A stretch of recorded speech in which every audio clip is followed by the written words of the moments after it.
प्रधान सहाय। भक्ति शास्त्रों का मनन तथा उद्बोधक कर्मों को करना। भावार्थ, परम प्रेम रूपा भक्ति की प्राप्ति के पश्चात भी भक्त को भक्ति विषयक ग्रंथों का अवलोकन लाभदायक है। प्रारंभिक अवस्था में साधन के समय तो भक्ति क्रियाओं का आवेश तथा दृष्टाभाव बना रहता है, जबकि अन्य समय में वृत्ति बाहरमुखी हो जाती है तथा अहम भाव पुनः खड़ा हो जाता है।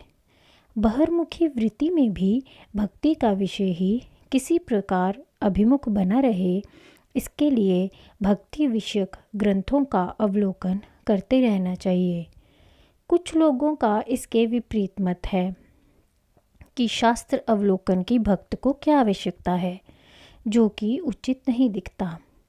जिन ग्रंथों में भक्ति का निरूपण अथवा महात्मा या स्वरूप हो अथवा महापुरुषों या प्रभु के भक्तों का जीवन चरित्र हो या समर्पण का महत्व तथा भगवान के गुणों का वर्णन हो, उनके पठन से जागृत अल्लाहदनी शक्ति क्रियाशीलता के लिए प्रेरित होती रहती है। जिनको परम प्रेम रूपा भक्ति अभी प्राप्त नहीं हुई है, उन्हें जागृति में सहायता मिलती है। यह बात अवश्य है कि भक्ति विरोधी साहित्य पठनीय नहीं है, क्योंकि इससे मन में अनावश्यक शंकाओं का उदय हो सकता है। भौतिक विषयों के महत्व की पुस्तकें पढ़ने से भी बचना श्रेयस्कर है। हर समय न भक्ति भाव में ही रहा जा सकता है, ना ही अध्ययन ही किया जा सकता है। व्यवहार भी भक्त को निभाना पड़ता है, कर्म करना ही पड़ता है। उसे कर्म इस भावना से करना चाहिए जो भक्ति विरोधी ना हो, अपितु भक्ति का पूरक हो। प्रत्येक कर्म भगवान की पूजा रूप हो, संस्कार संचय का कारण ना होकर चित्त शुद्धि में ही सहायक हो। सेवा भाव से किया गया कर्म भगवान की पूजा रूप ही होता है।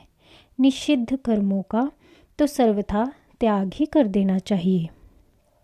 भक्ति के कुछ प्रेरक कर्म इस प्रकार हैं।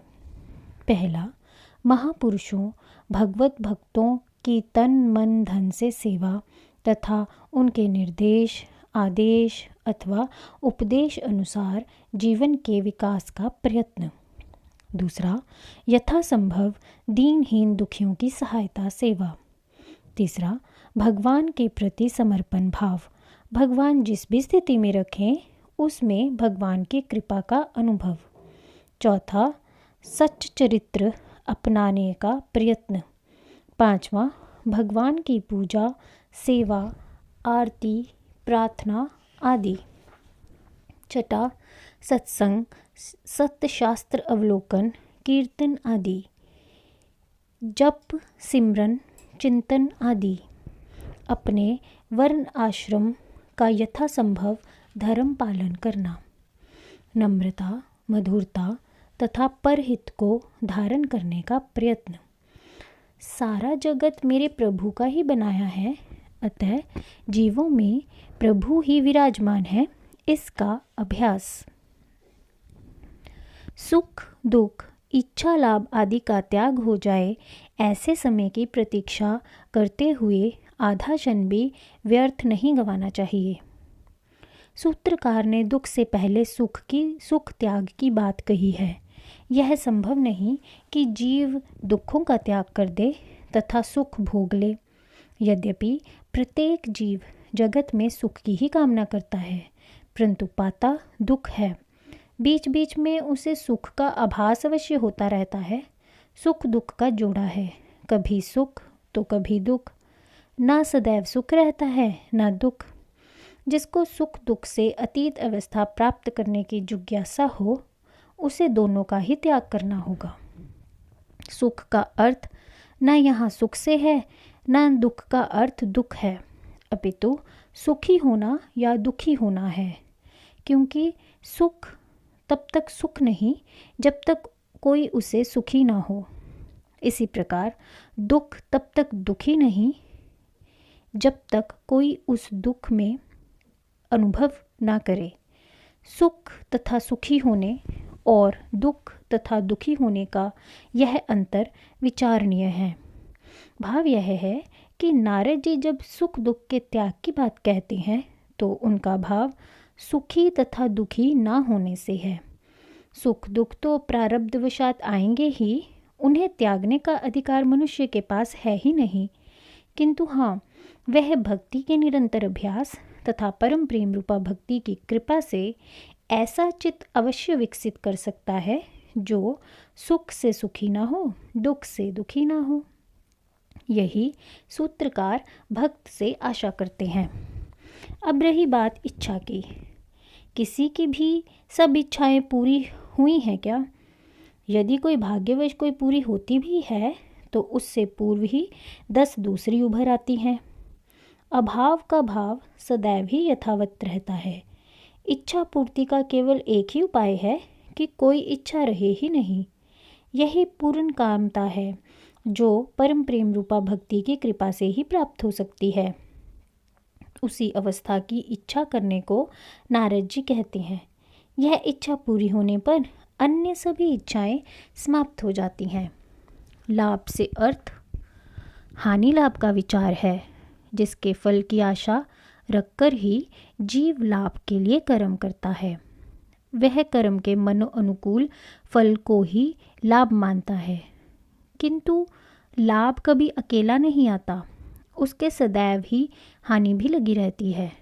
अपितु हानि तो लाभ से भी पहले आ पहुंचती है।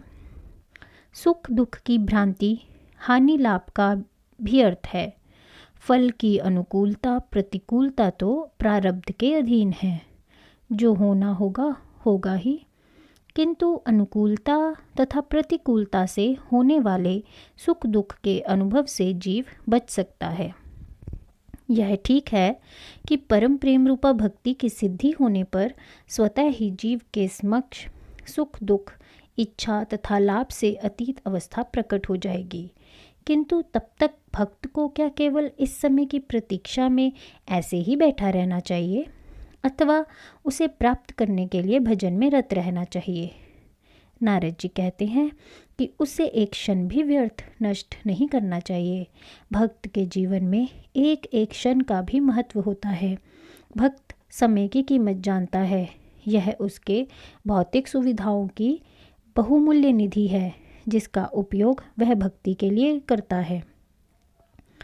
वह यह भी समझता है कि जो क्षण बीत गया है उसे कोई भी कीमत देकर भी वापस नहीं लाया जा सकता।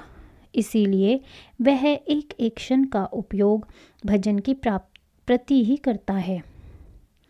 यदि कोई भक्त ऐसा नहीं करता तो उसे करना चाहिए, क्योंकि शुभ समय की केवल बाट ही देखते रहना, कुछ साधन नहीं करना, यह कोई प्रतीक्षा नहीं है। मनुष्य का जीवन अत्यंत अनिश्चित है। कितना समय उसके पास है कहा नहीं जा सकता, अतः उसका एक एक पल महत्वपूर्ण है। कार्य बहुत बड़ा है, इतना बड़ा कि अनेकों जन्मों की तपस्या एवं निरंतर साधना से भी पूर्ण हो पाएगा कि नहीं कहा नहीं जा सकता। फिर यह सोचते रहना कि आमुख काम पूर्ण हो जाए, आमुख परिस्थिति आ जाए तो भजन करूँगा, अपने आप को धोखा देना तथा समय नष्ट करना है। एक और महत्वपूर्ण पक्ष यह है कि आज आप अच्छे सात्विक भगवत भक्तों की संगत में हैं, जिससे हमारे मन में भी प्रभु को प्राप्त करने के लिए परम प्रेम रूपा भक्ति जागृत करने की शुभ इच्छा जागृत है। किंतु यदि हम विचार ही करते रह गए, भजन कुछ किया नहीं, केवल अनुकूल समय का रास्ता ही देखा, पर जब अनुकूल समय प्राप्त हुआ तो हमारे मन का विचार ही बदल गया। इसीलिए उत्तम यही है कि जो भी परिस्थितियां प्राप्त हैं तथा जो भी समय उपलब्ध हो एवं जो कुछ आपके पास सुविधाएं हों, उनमें जैसा भी जितना भी भजन संभव हो आरंभ कर दो। यह नियम जागृति से पूर्व तथा पश्चात दोनों अवस्थाओं में लागू होता है।